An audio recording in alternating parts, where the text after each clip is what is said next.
करुणालय वर्णालय सबके हृदय में अंतर्यामी रूप से विराजमान गढ़ के वासी हमारे सब प्रकार के कर्मों के साक्षी जगत नियंता परम दयालु परम ब्रह्म परमात्मा प्रभु भगवान श्री कृष्ण उनके सच्चरणों में अनंत कोटि नमन। हमारे परम सत्य अर्चनीय वंदनीय प्राप्त स्मरणीय श्रोत्र ब्रह्मनिष्ठ सकल शास्त्र पारावार्य और ये जो परम पावन संस्था चल रही है जिनके नामों पर हमारे बड़मलीन ब्रह्मदास जी महाराज बड़मलीन भारत साधु समाज के अध्यक्ष रहे गुरुचरण दास जी महाराज और जिनकी पावन स्मृति के अंदर में हम सब यहाँ पर बैठे हुए हैं और बड़मलीन हमारे हर प्रकार से वंदनीय शिवराम दास जी महाराज उनके चरणों में अनंत कोटि नमन। मंचासीन समस्त जितने भी संत वृंद हैं उन सबके सतवृंदों के चरणों में अनंत कोटि नमन। हमारे मन संचालन कर रहे परम श्रद्धेय योगराज जी हर प्रकार की कला में अपने आप में निष्णात हैं और पूरी तरह से ब्राह्मण का जो कर्म होता है उस ब्राह्मण के कर्मों को पूरी तरह से पूरी निष्ठा के साथ उनको जो है करते रहते हैं। हमारे परम श्रद्धेय ढल जी और भगवान के सपुरी के परम पावन सबसे विराजमान आप सभी भक्तजन गणपति माताओं बहनों आप सबका परम पावन सत्संग में और हार्दिक अभिनंदन हार्दिक स्वागत है।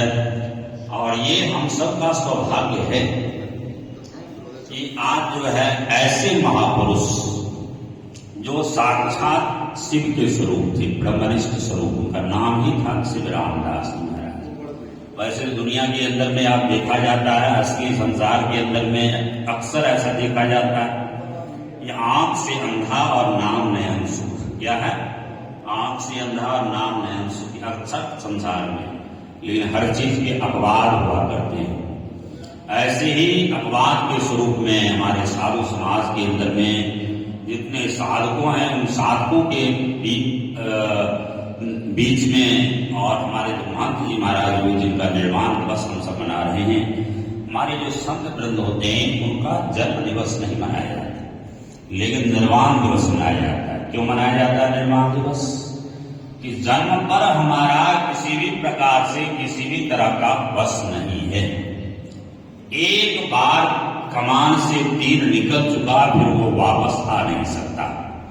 ऐसे ही जो कर्म हमने कर दिया है जन्म जन्मांतर के अंदर में वो कर्म कभी किसी प्रकार से उसको हम बिना भोगे हुए और हम किसी तरह से उससे अलग नहीं हो सकते। वो तो परमात्मा की विशेष कृपा हो जाए, भगवान भोले शंकर की विशेष कृपा हो जाए, भाभी मेट सके त्रिपुरारी। इसके अलावा अवश्य में भोक्तव्यम कृतम कर्म शुभाशुभम, जो कर्म का भोग है वो भोगना ही पड़ता है।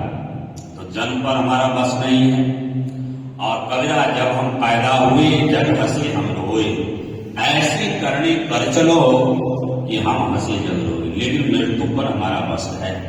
मरण मरण सब कोई करे मरण न जाने बोले, ऐसी मरनी चाहिए जो फिर कभी मरण न हो, दुनिया के अंदर में फिर कभी मृत्यु का सामना न करना पड़े। ये जितने भी महापुरुष हैं जिनका निर्वाण दिवस मनाया जाता है, इसीलिए बाण जो है वो गति का प्रतीक है। जब आप कमान से बाण को छोड़ते हैं तो गति होता है, ऐसे ही संसार जो है वो गति का प्रतीक है।